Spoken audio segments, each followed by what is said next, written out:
Hello guys, welcome to another new video. আপনাদের সামনে আবার একটি নতুন রিঅ্যাকশন ভিডিও নিয়ে আসলাম। আর আজকের এই ভিডিওটা দেখতে পারবেন যে 2026 সালে যে ফিফা ওয়ার্ল্ড কাপ হয়ে গিয়েছে, এখানে আর তারা কি কি প্রাইজ মানি পাবে এবং কে কোন দল কত টাকা পাবে তা সম্পূর্ণ এই ভিডিওতে দেখতে পারবেন।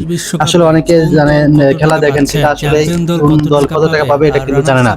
আজকের এই ভিডিওর মাধ্যমে আপনারা জানতে পারবেন, আর যারা না জানে তাদেরকে এই ভিডিওটা শেয়ার করে দিবেন, তাহলে সেও জানতে পারবে আসলে একটা বিশ্বকাপে কোন দল কত টাকা পায় এবং বিশ্বকাপ জিতলে কত টাকা পায় এটা সে জানতে পারবে। তো চলুন সম্পূর্ণ ভিডিওটা দেখে আসি। এবং ব্যক্তিগত পুরস্কারগুলো কি কি। প্রথমে আসি বিশ্বকাপ চ্যাম্পিয়নের পুরস্কার। বিশ্বকাপ চ্যাম্পিয়ন দল পাবে 50 মিলিয়ন মার্কিন ডলার, যা বাংলা টাকায় প্রায় 610 কোটি টাকা। রানার্স আপ দল পাবে 33 মিলিয়ন মার্কিন ডলার, বাংলা টাকায় 403 কোটি টাকা। তৃতীয় স্থান অর্জনকারী দল পাবে 29 মিলিয়ন মার্কিন ডলার, যা বাংলাদেশি টাকায় 354 কোটি টাকা। চতুর্থ স্থান অর্জনকারী দল পাবে 27 মিলিয়ন মার্কিন ডলার, অর্থাৎ প্রায় 330 কোটি টাকা। এবার আসি নকআউট পর্বের প্রাইজ মানি। কোয়ার্টার ফাইনাল থেকে বিদায় নেওয়া প্রতিটি দল পাবে 19 মিলিয়ন মার্কিন ডলার, বাংলা টাকায় প্রায় 232 কোটি টাকা। রাউন্ড অফ 16 থেকে বিদায় নেওয়া প্রতিটি দল পাবে 15 মিলিয়ন মার্কিন ডলার, অর্থাৎ প্রায় 183 কোটি টাকা।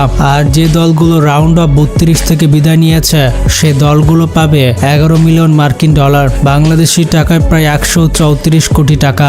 গ্রুপ পর্ব থেকে বিদায় নেওয়া প্রতিটি দল পাবে প্রায় 9 মিলিয়ন মার্কিন ডলার, অর্থাৎ বাংলা টাকায় প্রায় 110 কোটি টাকা। মানে বিশ্বকাপে অংশগ্রহণ করলে প্রত্যেকটা দল মোটামুটি 110 কোটি টাকা করে পাবে। এছাড়া বিশ্বকাপে অংশ নেওয়া প্রতিটি দল প্রস্তুতি ব্যয় বাবদ অতিরিক্ত 1.5 মিলিয়ন মার্কিন ডলার পাবে, যা বাংলা টাকায় 18 কোটি 30 লাখ টাকা। অর্থাৎ কোনো দল যদি গ্রুপ পর্ব থেকে বিদায় নেয় তবুও তারা মোট 10.5 মিলিয়ন মার্কিন ডলার অর্থাৎ 128 কোটি টাকা নিয়ে দেশে ফিরবে। এবার আসা যাক ব্যক্তিগত পুরস্কার। 2026 ফিফা বিশ্বকাপে মোট 5টি ব্যক্তিগত পুরস্কার দেওয়া হবে। প্রথমটি হচ্ছে গোল্ডেন বল, যা টুর্নামেন্টের সেরা খেলোয়াড়কে দেওয়া হবে। দ্বিতীয়টি হচ্ছে গোল্ডেন বুট, যা সর্বোচ্চ গোলদাতার জন্য। তৃতীয়টি গোল্ডেন গ্লাভস, যা টুর্নামেন্টের সেরা গোলরক্ষককে দেওয়া হবে। চতুর্থটি হচ্ছে বেস্ট ইয়াং প্লেয়ার অ্যাওয়ার্ড, যা টুর্নামেন্টের সেরা তরুণ ফুটবলারের জন্য।